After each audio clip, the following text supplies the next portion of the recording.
Hi guys, hi, hello, നമസ്കാരം. ഏവർക്കും എൻ്റെ ചാനലിലേക്കും എൻ്റെ വീഡിയോയിലേക്കും വീണ്ടും വീണ്ടും വീണ്ടും സ്വാഗതം. നമ്മുടെ നാട്ടിൽ ഇലക്ഷൻ കൊടുമ്പിരിക്കൊണ്ടിരിക്കുകയാണല്ലേ. കൊടുമ്പിരിക്കൊണ്ടെന്നും പറയാൻ പറ്റത്തില്ല, പലർക്കും താല്പര്യമില്ല. എനിക്കുൾപ്പെടെ താല്പര്യമില്ല വോട്ട് ചെയ്യാനുള്ളത്. ഞാൻ പറയാമല്ലോ, അതിൽ താല്പര്യമൊന്നുമില്ല. വേറൊന്നും കൊണ്ടല്ല താല്പര്യമില്ലാത്തത്. കഴിഞ്ഞ 10 വർഷമായിട്ട് ജനങ്ങളെ പറ്റിച്ചുകൊണ്ടിരിക്കുന്ന ഒരു ഭരണപക്ഷം.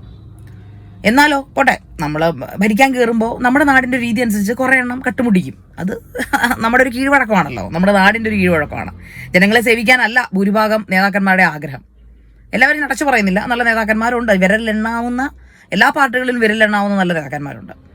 പക്ഷെ നമ്മുടെ ഓപ്പോസിറ്റ് നിൽക്കുന്ന ആൾക്കാർ, ഭരണപക്ഷം എങ്ങനെ ആയിക്കോട്ടെ, ഭരണപക്ഷത്തിന് എപ്പോഴും ഒരു പേടി ആരോടാണ്? പ്രതിപക്ഷത്തിനോടാണ്. അവർ ചെയ്യുന്ന ഓരോ പ്രവൃത്തിയിലും അവർക്കൊരു കോഷ്യസ് ആവുന്ന എപ്പോഴും നല്ലൊരു പ്രതിപക്ഷ ഓപ്പോസിറ്റ് നിൽക്കുമ്പോഴാണല്ലേ. പക്ഷെ നമ്മുടെ നാട്ടിൽ അങ്ങനെ ഒരു നട്ടലുള്ള പ്രതിപക്ഷം ഇല്ലാണ്ടായിപ്പോയി. നമ്മുടെ നാട്ടിൽ നമുക്കറിയാം, BJP അത്ര ശക്തി പ്രാപിച്ചു വരുന്നതേ ഉള്ളൂ.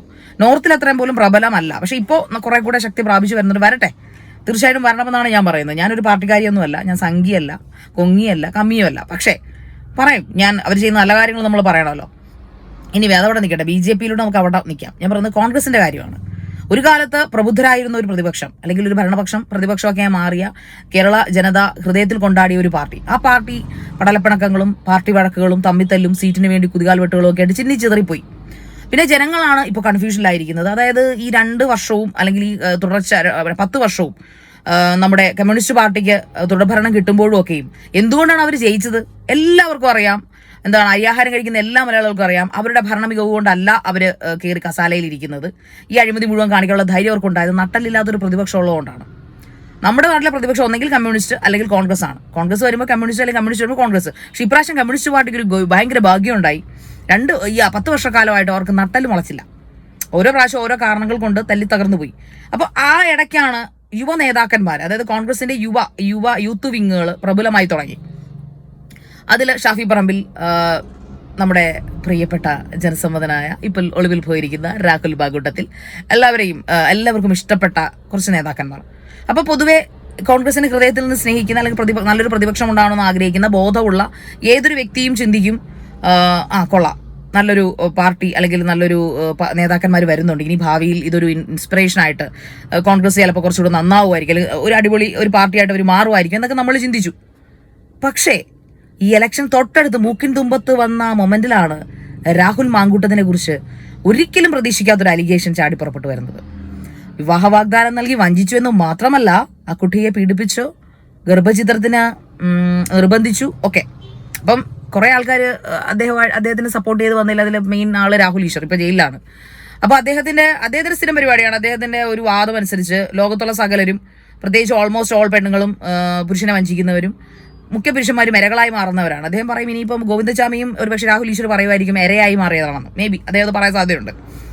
അദ്ദേഹം ഭയങ്കര വിദ്യാഭ്യാസമുള്ള മനുഷ്യനാണ്. ഏതാണ്ട് യൂണിവേഴ്സിറ്റി ടോപ്പർ, ഏതാണ്ട് വെസ്റ്റേൺ യൂണിവേഴ്സിറ്റി എന്നൊക്കെ ഗ്രാജുവേഷനും അംഗീകാരങ്ങളൊക്കെ നേടുന്ന മനുഷ്യനാണ്. ഞാൻ അദ്ദേഹത്തെ ഇന്റർവ്യൂ ഒക്കെ എടുത്തിട്ടുണ്ട്. പക്ഷേ ഇപ്പോഴെനിക്ക് മനസ്സിലാവാത്തവർ എന്തിനായിരിക്കും അദ്ദേഹം ഇങ്ങനെ ഒരു കണ്ണടച്ച് വെടിവെക്കുന്ന ഫെയിമിന് വേണ്ടിയിട്ടാണോ എനിക്കറിയില്ല. ഇനി എന്തായാലും അദ്ദേഹം കുഴിച്ച കുഴിയിൽ അദ്ദേഹത്തിന് ചാടി, അദ്ദേഹം ഇപ്പോൾ ജയിലിൽ പോയി. പറയാൻ പാടാത്ത കുറേ കാര്യങ്ങൾ അദ്ദേഹത്തിന്റെ യൂട്യൂബിൽ ഇരുന്നുകൊണ്ട് അദ്ദേഹം വിളിച്ചു കൂവി. ഒരു നിയന്ത്രണമൊക്കെ ആവാം രാഹുൽ. ഓക്കെ, നമുക്ക് അപ്പുറത്ത് നിൽക്കുന്ന അതിജീവിത സിറ്റുവേഷൻ എന്താണെന്ന് അറിയില്ലല്ലോ.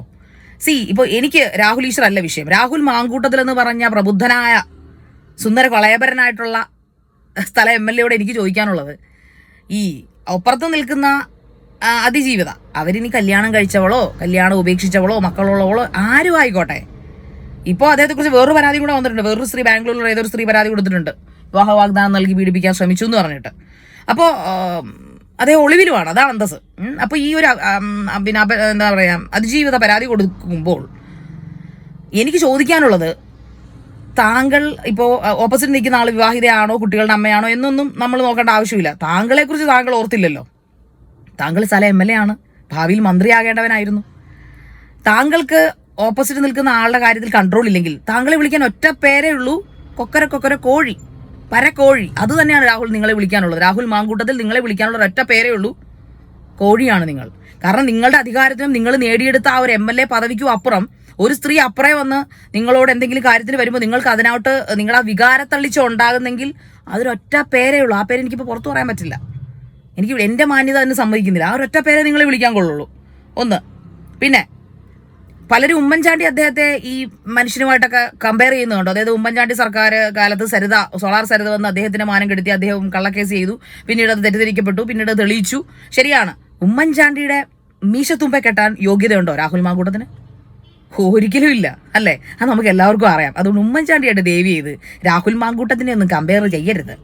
പിന്നെ എനിക്ക് ഇക്കാര്യത്തിൽ അതായത് ഒരു പുരുഷനെതിരെ ഒരു പീഡനം വരുമ്പോൾ അവൻ സത്യസന്ധനാണെങ്കിൽ, അവന്റെ ഭാഗത്ത് തെറ്റില്ലെങ്കിൽ, അവൻ അന്തസ്സോടുകൂടി അത് തെളിയിക്കും. അതിനും ഉദാഹരണം ജീവനോടെ നമ്മുടെ നാട്ടിലുണ്ട്. നമുക്കറിയാം 2024 ഒരു സെപ്റ്റംബർ ഒക്ടോബർ കാലഘട്ടത്തിൽ വലിയൊരു ബോംബ് നമ്മുടെ മലയാള സിനിമയുടെ നടുക്കോട്ട് വീണു. Hema committee report.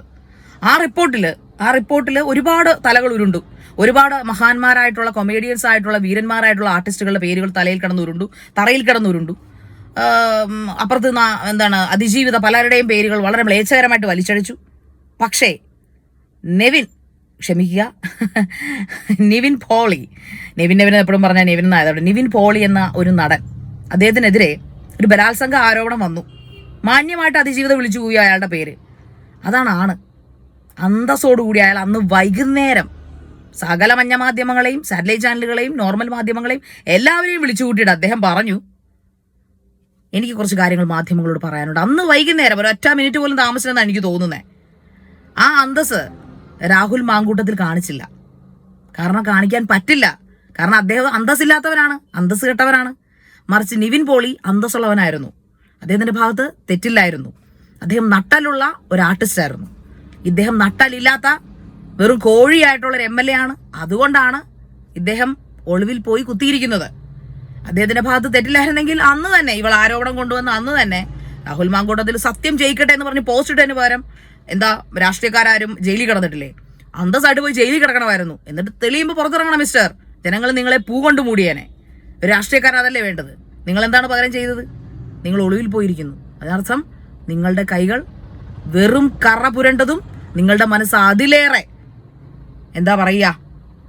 രതി നിറഞ്ഞതുമാണ്. അത്രമാത്രം. ഇത് തെളിഞ്ഞത് നന്നായി. നിങ്ങളെപ്പോലൊരു മന്ത്രിയോ MLA യോ കേരളത്തിന് ആവശ്യമില്ലേ? കേരളത്തിന് ആവശ്യമില്ല.